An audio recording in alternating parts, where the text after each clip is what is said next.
Okay, good afternoon. And I want to thank each of you who've joined us today for this segment of Leadership Lessons for Lifetime Learners. I'm Wayne Lomax, and I serve as lead pastor of the Fountain Church, and it's been our honor to host these segments for the past couple of years. And today, we are very excited about the subject matter, and we are also very excited about the panel. This is the first time that we've hosted leadership lessons with a panel. In the past, they've all been singular presenters. But today we're going to have a little fun, and hopefully we'll have a few little fireworks. Hopefully they don't agree on everything and gets a little tense up here. But we definitely want to have a good time. So what I like to do, I like to start out by introducing our presenters who are going to address the topic, building a learning environment, how to build a learning environment. And this is specifically focusing on elementary, middle, and high school students. And so we want to learn a little bit about how we can make our environments better for the students that we are responsible for at home. And so I'm going to start with our representative of the elementary schools. It is Ms. Lisa Bell, who serves as the assistant principal of North Glade Elementary School. And so we're excited to have her here with us today. Sister Bell, Mrs. Bell, welcome. Welcome. Thank you. And representing the middle schools, we have Mr. Derek Negron, who's actually the former principal of the Carroll City Middle School, and he's recently been promoted in the district to administrative director. And he has done also, as has Ms. Bell, done a great job at their respective schools. And so, Mr. Negron, welcome this afternoon. Thank you so much, Pastor Lomax. Good afternoon, everyone. And those are two Dade County school representatives. And now from the north, Broward County, we have Ms. Cassandra Robinson, who is the principal of the historic Dillard High School in Fort Lauderdale, Florida. And she is here with us today to represent how we prepare students for high school. So Ms. Robinson, welcome to Leadership Lessons. Thank you, sir. Thank you for the invitation. You're certainly welcome, and we appreciate each of you for being here. Before we get started with our discussion, I want to share with everybody online what I share with you all in private is that I think I speak for everybody that we want to thank each of you for choosing a profession in education, knowing how difficult it is, how challenging it is. It's not just being able to communicate a subject matter, but it's so many other things you have to do to be able to prepare a kid. And so we want to just personally thank each of you for serving as educators in our community. So God bless you and thank you so much. Okay, let's jump in. So when we talk about school, most of the times when people talk about schools, think about schools and educating people, we always think about outside the home first. We think about what community has good schools, you know, what school will I choose, or, you know, what does school choice mean? But I want to turn that around a little bit and talk about what kinds of things should happen at home. And so when we talk about a learning environment for students, there must be some similarities between what needs to take place, whether you're an elementary school student or a middle school student or a high school student. So let's talk about, you know, from you all's perspectives, you know, what are some of the similarities that you think need to happen irrespective of where a student is in their journey in terms of education? And so we'll start with you, Ms. Bell. We'll start with you. We'll start with the young students first. I would say parents should be reading to their students as they're riding in the car, pointing out certain buildings, words, getting them exposed to various elements in their neighborhood, just nurturing them, getting them prepared so that when they do come to school, they're ready. We do have Dade County have numerous programs for 3-year-olds and 4-year-olds. We have our BPK program as well as our Head Start. So that is like the foundation to get the students prepared for kindergarten readiness. So I think just parents being there to read to their kids, exposing them to various aspects within, you know, on their real life experience, just being there to nurture and provide that foundation for them to get them ready for kindergarten. Okay, so I heard, having an emphasis in the home on reading, early preparation. Mr. DeGron, how about from a middle school perspective? Anything else in terms of what that environment should look like? All right. As I thought about that question, I think my role as a principal is, number one, to create an environment whereby the students and staff can be successful. And I think it's the same thing in the home. The very first thing is kids need an environment where they feel like they can be successful, right? So having a positive environment, I think another thing inside of that positive environment, we definitely have in a system of accountability, but also support, right? How well does the kid feel supported in their endeavors? So if they're working on reading, as Ms. Bell said, you're providing those structures. How are you reinforcing that as a parent? How are you supporting them and creating a positive environment, especially if that kid is not necessarily great in that particular topic or area? They need that constant reinforcement and really an opportunity to feel like they can be successful. Okay, so in addition to reading and early preparation, an environment to succeed, some types of systems of accountability and support. Ms. Robinson, you want to add anything to that, from a high school perspective? Yes, sure. I would say, keeping the lines of communications open. I think that is the greatest thing that a parent can do, particularly at the high school level, because what we find is parents tend to do a hands off because the kids are 16, 17, and they feel that the students don't need them as much, but that's the biggest mistake a parent can make.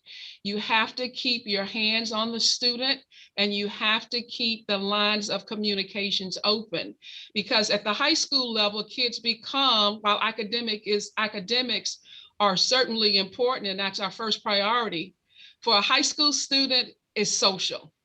They want to be social. And I've created a list that I share with my students and parents every year called Robinson's Rules for Success for Parents. And one of those rules is not just keeping the lines of communications open, but making sure you know what your student is doing on social media. Being aware that they always have at least 2 or 3 different social media platforms. You may be their friend on Facebook, but trust me, they have another account that you don't know anything about.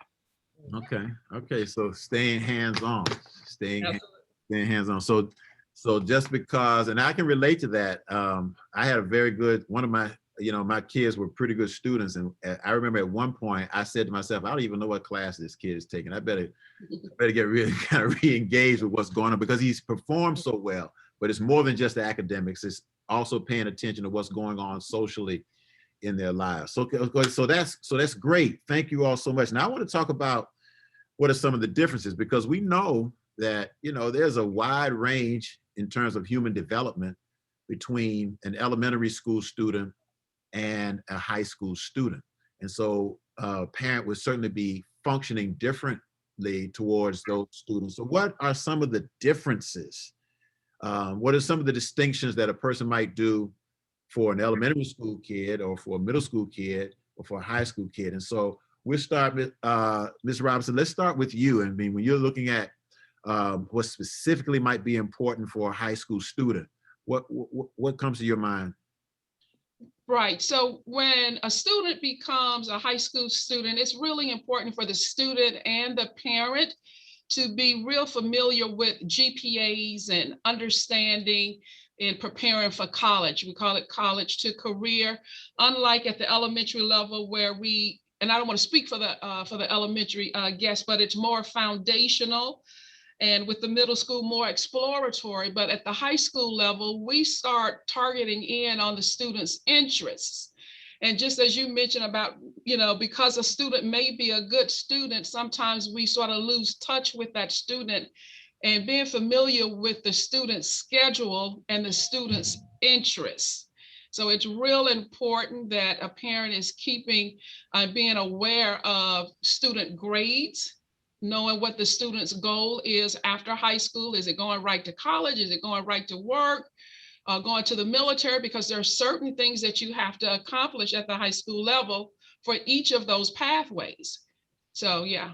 Okay, so I'm just going to kind of review that. So what we heard, when these kids are entering into high school, parents need to be aware of how GPAs work, keeping their kids engaged around those conversations, whether they're college bound, have interest in college, or have interest in work. These are some of the kind of things that need to be thought of as they're entering into high school. How about middle school, Mr. Negron? A couple of things stand out. I think the first is being aware of the social development that takes place in middle school. And I'm sure some of the parents have already experienced this, or you can be going through it right now. It reminds me of the middle child, right? Trying to figure out where to fit in. And kids are in middle school often figuring out, where do I fit in this world? Where do I fit in this school, in my family? Where do I fit in my social surroundings? So being aware of that to help to support that is very important. And how do you do that as a parent, I believe, is to give them some guidance as to, and help them to understand exactly what the next steps look like. So Ms. Robinson mentioned about those things like GPA and your college prep and all of that, but I think middle school is a great opportunity to start having the student to identify their strengths, their areas that they're really talented and gifted, and channeling that into environments where they can continue to grow. So they're really good in art, really good in math, really helping them to identify what does a career or college pathway look like? What are some things socially you need to develop as it relates to those areas that you're interested in? So really taking advantage of the middle school years to help them to have a sense of purpose, if you will, and not just saying, oh, we don't, your GPA won't really matter until you get to high school. So they're not really sure why they're doing all of this, right? So giving them this long-term vision, what you do now is very important to help you to prepare for where you plan to go. Awesome. Awesome. So what I heard you say was, being very aware of social development and helping your student with those types of issues, understanding how they fit in. That can be an awkward age. You mentioned the middle kid. Now I'm a middle kid. I don't know if you're kind of throwing shade at me or something, that I don't know where I fit in, so, but yeah, I'm a middle kid and I can understand exactly, what that kind of feels like. And then understanding their next steps and beginning to identify their strengths. Okay. And so now coming out of elementary school. So here they come, elementary school, does it start with kindergarten or does it start with pre-K, Ms. Bell? Elementary school, we have a VPK, which is our pre-K class. So that's the foundation, our 4-year-olds before they get into the kindergarten class. But the elementary stage is the foundation. This is where we're going to figure out, okay, what type of child or what type of student they may end up being, their interests, what they may have an interest in.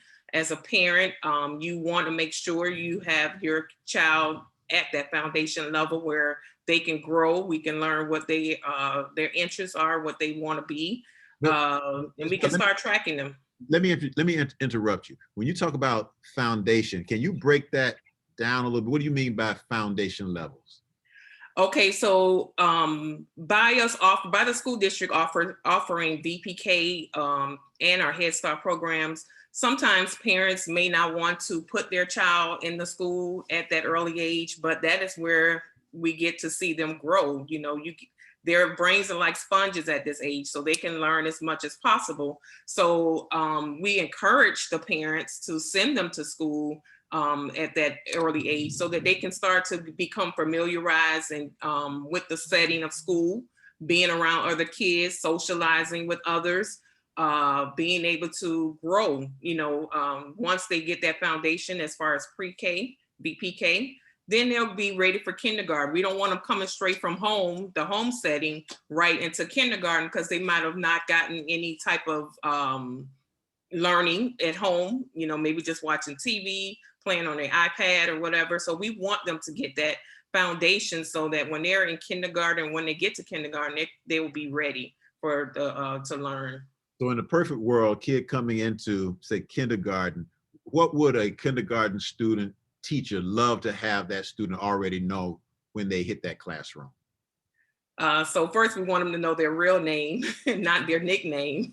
So that's a start. But just to know that, know your alphabets, being able to recognize letters, sounds, numbers, being able to write their name, being able to possibly copy off of the board, shapes, colors. So just the basics at the beginning, and then the kindergarten teacher can build on that for them to possibly almost start reading short sentences. So they can build on that. So by the time, they get mid-kindergarten, they're reading fluently. So we want them to come with some type of background or some type of knowledge in that when they get to kindergarten. Okay, excellent. So what I hear you saying is that early preparation in these basic skills is extremely beneficial. It is key. Yes, it is. It's key. Okay, we have to continue to do work in our community to help in that area. So I want to kind of shift a little bit from students to parents, because, I think every parent has a kid, knows that at some point that kid is going to go to school. And so we put a lot of emphasis on preparing that kid for school. But there's also, it seems to be some need for the parent to be prepared in some ways, because, you're getting ready to enter into this experience along with your child. So if we're talking about, and we'll start with middle school, Mr. Negron, what types of things do parents need to do to prepare themselves, for the middle school journey with their student? Yeah, great question. I would say 3 things stand out to me. The very first thing in the preparation is coming up with a plan. And I believe, again, it starts in elementary. We spoke a little bit about it before, identifying the interests, the gifts, the talents, so that the next step being in middle school, there's a plan for how that particular school, those particular programs within that school or around the school will best support that child. I think the best thing to help accelerate their advancement and really to serve as a catalyst is to find their areas of strength and really focus on that as much as possible. The next thing I would say is with that plan is being committed to being personally involved. So parental involvement is not just showing up at the PTA meeting, it's not just requesting a parent conference or looking at the child's report card. The parental involvement or personal involvement is a day-to-day process, right? It's really tracking that child's progress, both socially, academically, I'll even say even behaviorally, as it relates to what your expectations are, right? That plan that you wrote, that you expect, the things you expect from your child, how are they meeting those things? And what are some adjustments that need to be made? The worst thing is to have a kid come in 6th grade, and here you look up into 8th grade, and they're leaving, and you're not really sure where they develop, how they develop, and how they're best prepared for high school. And the last thing I'll say is being persistent. That persistence, making sure that, again, you're sticking to that plan that you craft when they come in and revising it as need be, but being persistent about showing up at the meetings, being persistent about having those conversations with the teachers and the administrators and serving in the school. Again, it can't be a hit or miss thing. And Ms. Robinson mentioned that one of the biggest misses that as the kid gets older, they need less support, and that's not true. Yes, they're getting older, but the challenges are getting greater.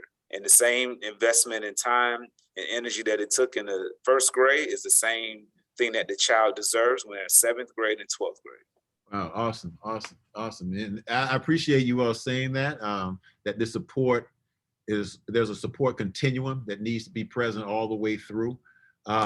Before we go to hearing from our high school and elementary school about parent preparation, I do want to say to our guests who are here today, again, thank you for being here. And if you have a question that you want to ask these excellent educational professionals today, they're here to help. They're here to kind of make sure we have the tools we need to prepare our kids or grandkids, for a strong academic experience. So you can drop your question in the chat, or if you have a word of appreciation for these educators, please throw that in the chat also, because they certainly deserve to hear it. So Ms. Robinson, you're in the high school environment, and You know, I can imagine what you experience sometimes in terms of engagement with parenting. And sometimes I would imagine that parents are unprepared for, you know, what the kids actually need in terms of parents. So in a high school experience. So share with us what you would see is important for parents preparing themselves for their students to take this high school journey. Sure, yeah. I actually agree with everything Mr. Negron has said. That actually carries over regardless of the school level that you are involved in your student school, and you get to know the administration and the teachers. That's really key. And sometimes students don't really understand how important it is to have a relationship with your teachers. But just to add one additional thing to what's already been said, because again, I agree with everything that's been said, is that when you're looking for a high school, it's almost looking for a college. You can go anywhere in the district now.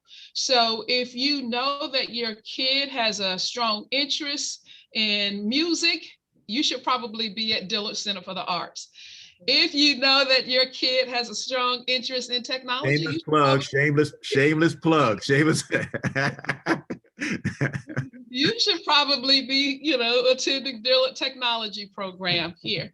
So you can actually shop based on your students' needs, interests, and it's really important that you do that because schools are built around their particular magnet or their particular focus. So in addition to what's already been said, is take the time and find the right school.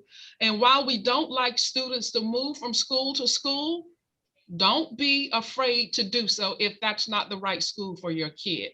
If you recognize it early, that's not the right school, that's not the right administration, those are not the right teachers for my kid, you've got to be the biggest advocate for your kid, regardless of the grade level, elementary, middle, or high. You have the right and you should advocate for your student. And if that's not the right school, then move and go to the right school for your student. Let me jump in here a little bit more with the high school piece. You know, the interesting thing about high school is that it's the exit process for secondary school education. So now you're moving on after that to either college or into the workplace or some type of training. Can you just talk briefly about what parents may need to be aware of in terms of, you know, what are the things you need to know in terms of helping your kid get ready for that next level, whether it's college or workforce or additional training that they, you know, that they may not know until the kid starts coming home and say, I got to do this or I got to do that. Right. And that's why I said it's really important to keep the lines of communications open. And if the school doesn't call you, you call them and make sure that you're having those parent conferences with the guidance counselors so that we can make sure that your student is prepared, and you can make sure as a parent that your student is prepared for the direction in which they want to go. For example, if a student is college bound, they can actually leave high school with an AA degree.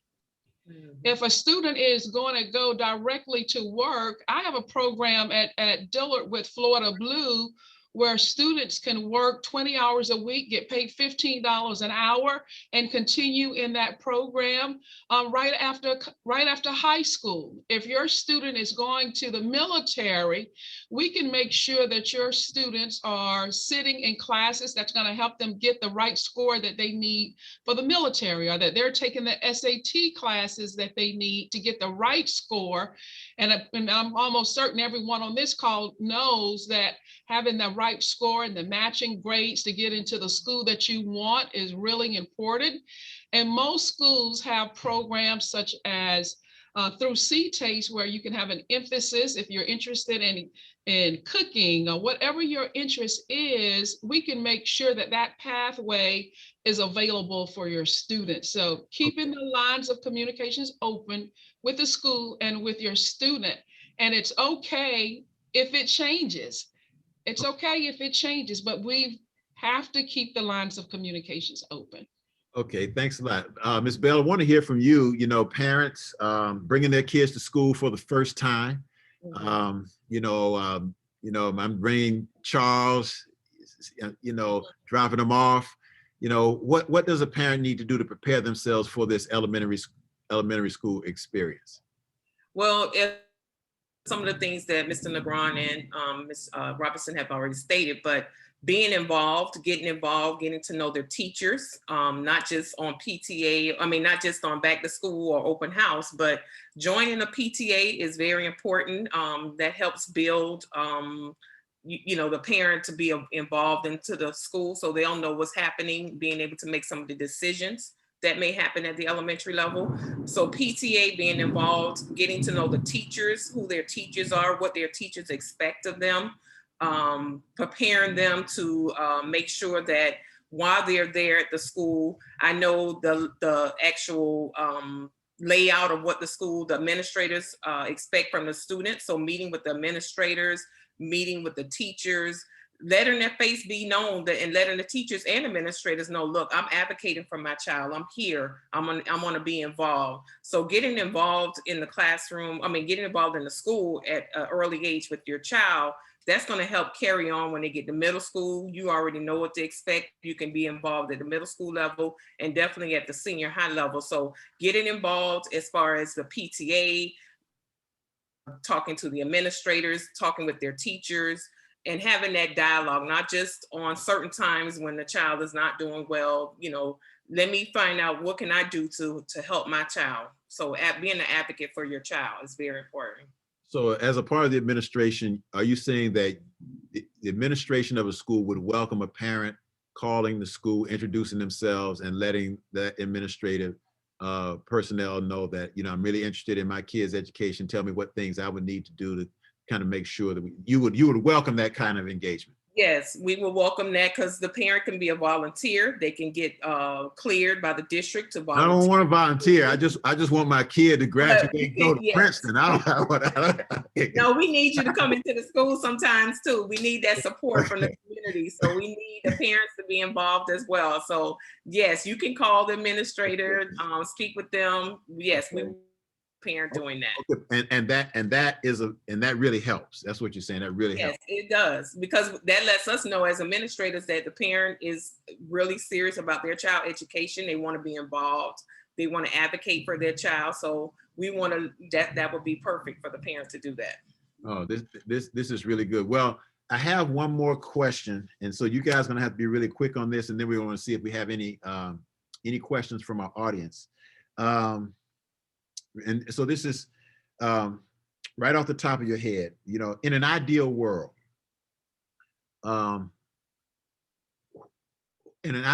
what is a good parent-school relationship look like? Ideal world. You can start, Ms. Bell. I'll start. I guess in the ideal world, we want the parents to be involved. Sometimes we know that parents work. We have some parents that work 2 and 3 jobs that can't come and be involved in their child's education, or, we call them, they are able to talk to us, but we will want them to be more involved. So the ideal world will be where our PTAs are overflowing with parents. Okay. Parents are coming to volunteer at the school. Parents are being active in their child's education, having great relationships with administrators and the teachers. That's the ideal world, but that's all we want. That's all we want. That's all we want. We just want the ideal. But that's the ideal of what. Don't go there. But we would want the parents to be more involved, and if parents only knew, if they're more involved, that's going to help their child to be better students, better educators. So we want to be involved. So that would be the ideal world of the parents being more involved. There's a couple of things that involved in the PTA, volunteer, connect with the administrators. Mr. DeGron, anything else from your perspective? Yeah, for mine is short, being partners, true partners. That means we support what's in the best interest of the child. And what that looks like a lot of times for me in a school, unfortunately, what it doesn't look like is parents teaching their child not to comply with what the school is expecting. So that's a huge part, because we, unfortunately, I see parents send messages to kids that whatever rule that was they came up with is what the child should do, but it may not be the rule that's at the school. And it teaches kids that they don't have to comply to the setting where they are. And that's unfortunately not how it works in the real world. If my boss has a rule on how we do things, guess what? I comply. And I think kids and parents can work better with schools by making sure we're on the same page and sending the same message, just like you would, as two parents. Okay, awesome. Okay, so being on the same page with the school in regards to your kid. All right, Ms. Robinson, would you wrap this up for us? Sure, I would say there are a couple of things, and I agree again with what Mr. Negron and Ms. Bell has already said. But I think it's also important to talk a little bit from that social and emotional learning piece. So if there's something going on at home, it's really critical that the school knows so that we can help you with that issue at home, and so that it doesn't transfer over to the school, or if it does, we'll know how to address it. And then secondly, I would say, celebrate your student successes. Okay. Celebrate the success. You may not get that positive phone call from the school because we're not perfect. We do a lot, but we're not perfect. And sometimes we make mistakes. So celebrate your students' successes, challenge yourself and your students, and share your resources. I mean, and I think it was Mr. Negron who mentioned that we'd like to partner with you if you're the CEO or you work for a big company and you guys have resources that you can provide to the school.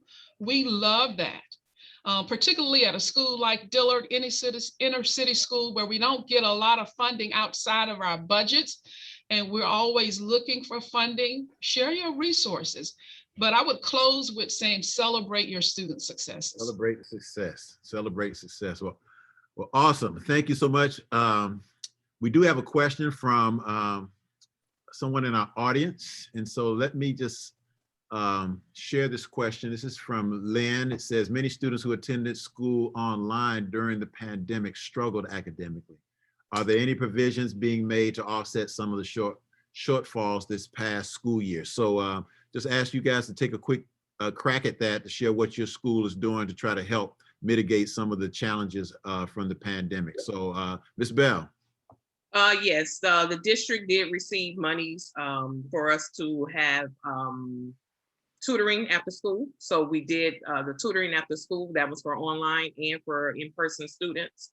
Also, right now, the district has a big summer school program, Summer 305, where all across the district, there are camps, smart camps, there are programs for students who might not have done so well this past year, being able to get some additional support and resources in reading, math. They have some academic, not just academic, but some social programs as well. So the district has received funds. We are using those funds to mitigate the loss of those students that need to have those extra resources and support from this past school year. Okay, awesome. Mr. Negron? Yeah, thank you. Great question. Actually, in my new role, that's a huge part of my responsibility for schools that are the most fragile. I would say it's two parts to that. The school, and Ms. Bell said it very clearly, so I won't repeat those things. But I think, again, speaking to parents, most of your children, they're between the ages or in grades K to 8, they have diagnostic assessments, which simply tell you where they're going to start the school year at. So it's very important for you to know where your child left off last school year and where they're starting this year, to have the conversation, if they are behind, as to what will be your role in helping to increase the intensity of the support that they need. Yes, there'll be tutoring. Yes, there'll be additional interventions providing in the school. But again, I'm going back to what I said earlier, having a plan to understand where your child is starting, where they left off at, and making sure those interventions are being followed. Okay, Mr. Robinson. Yeah, well, similar to Dade, Broward has the same type of program. We receive ESSA funding for summer school. This is the first time in almost 20 years that the district has had summer school. And it's because of this reason, because so many students, and actually staff did too, struggle with online learning. And so summer school is available this year in addition to tutoring. And so one of the things I would say to parents upon our return, and hopefully we'll be back 100% face-to-face learning, is to make sure that they are still, I'm back to this communication, because I really think that's critical. So if you notice your student is still not progressing the way that he or she should when school returns in the fall, that you're communicating that with the teacher and the guidance counselor. Because keep in mind that in a regular setting, a teacher has 25 kids. They have a curriculum that they have to cover, and oftentimes they're moving. But parents can notice some things that maybe a teacher didn't notice. They got 25 times 6 classes.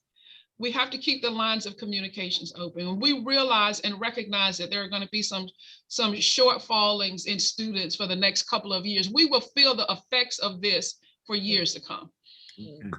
Well, awesome. To each of you, Ms. Bell, Mr. Negron, Ms. Robinson, want to thank you very much on behalf of the Fountain Church that you agreed to come and be a part of this Leadership Lessons experience. I want to thank the audience, those of you who took time from your schedule to be a part. And hopefully you experience something that's going to help you personally as a parent, or you are in the environment where you need to help someone else who has to help children navigate these educational waters. And so we're grateful. And so with that being said, again, thank you so much for joining us. And we're going to wish each of you a wonderful afternoon. And thank you for joining us for Leadership Lessons for Lifetime Learners. Thank you. Thank you. Thank you. Thank you, everybody. Thank you. Thank you.